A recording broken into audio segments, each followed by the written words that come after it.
Virtual Bike Club, episode number 8. We have Hannah, Natty, and Madeline.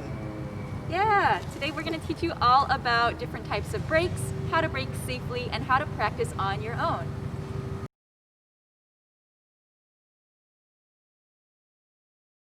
There are 3 main types of brakes that you're going to find on a bike.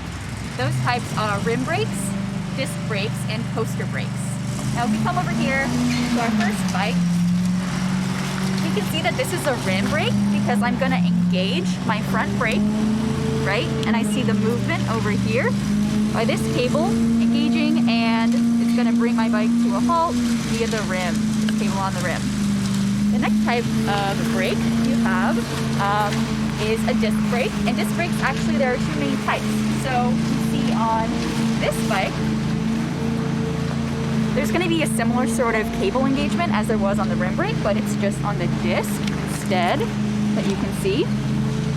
And by squeezing that, it's going to bring my bike to a halt. The other type of disc brake you might come across is called a hydraulic disc brake. Now the movement here is a lot more subtle. You're not going to see like a big change like you do on the cable sorts of brakes that there are. But basically what this one does is by engaging the brake, by squeezing that lever, there is compression that brings the bike to a stop. And it basically works the same way as a car brake would. Now lastly, we have coaster brakes. Here is an image of a coaster brake that you can see.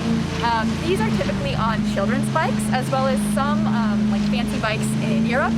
And basically these don't have a front brake, they only have a rear brake that you engage by pedaling backwards. Basically on most bikes you'll find, apart from coaster brakes, there are going to be a front brake and a rear brake. Typically the rear brake is going to be on the right and the front brake is going to be on the left. And you can test this easily by just squeezing each one by itself and seeing which bike or which tire on the bike is going to lock up.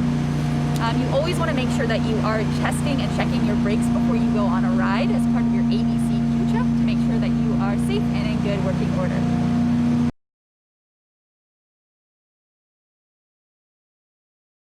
Now I'll give you some tips for how to brake safely.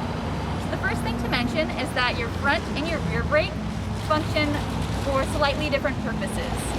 So the front brake will bring you to a stop over the shortest distance, so the fastest, whereas your rear brake will basically skid your back tire to a stop over a longer distance that can sort of wear your tires down.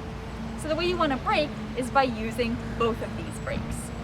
Basically, when you want to start slowing down, you're going to start engaging that back brake, and then in addition, you are going to add on the front brake when you actually want to bring yourself to a stop. The next thing that we'll mention is your body placement while you are braking. So as you are braking, you want to make sure that you are slightly leaning back.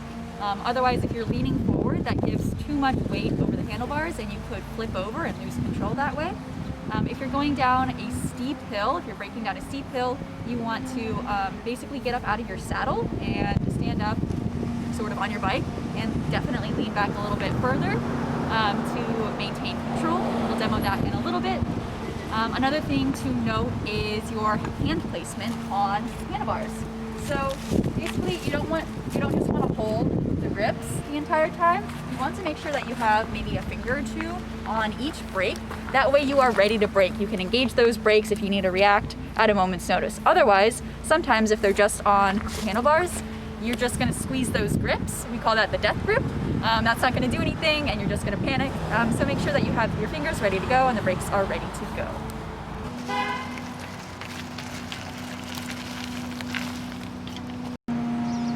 The next thing is when to brake. So basically you want to brake when you are approaching a stop sign, an intersection where there are pedestrians who need to cross, a red or yellow traffic light. If you see a puddle or a patch of mud up ahead, you want to start braking. Definitely if the road is blocked or if there's something in the bike lane up ahead, you want to start braking. And if you see a corner, you want to brake before you are hitting that corner, and that's when you're going to brake. Finally, we will mention some tips for braking in dangerous or tricky conditions. So just like we mentioned before with downhill braking, you want to make sure that you are getting up out of your saddle and leaning back. That way you're not flipping over your handlebars.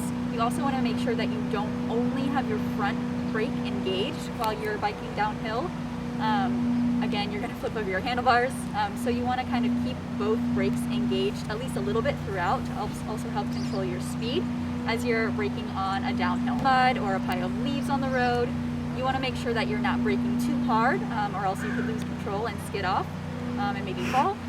So just take those nice and slow and try to hit your brakes a little bit before that you are hitting any sort of patch like water or mud on the road.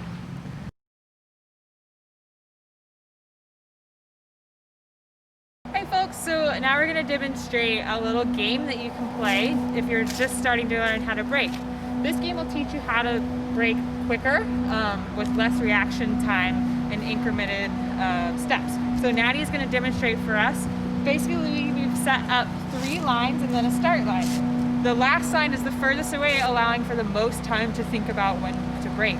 When Natty goes through the first line, she'll come back and then we'll do the other 2 sections. You'll see. Ready, Natty? So could you ride all the way to the last line? Make sure you brake before you get to it. And brake. Nicely done. So then Natty will come back to the start line. And then Natty, if you want to go ahead and set back up. This time, I want you to try to brake before you get to the second to last line. Okay. So this will require a little bit quicker thinking and brake. Nice. Go ahead and come back, Natty. And this time, the last round will be the shortest distance, which will require really quick reactions. So now, Natty, if you wouldn't mind stopping at that first line. And brake.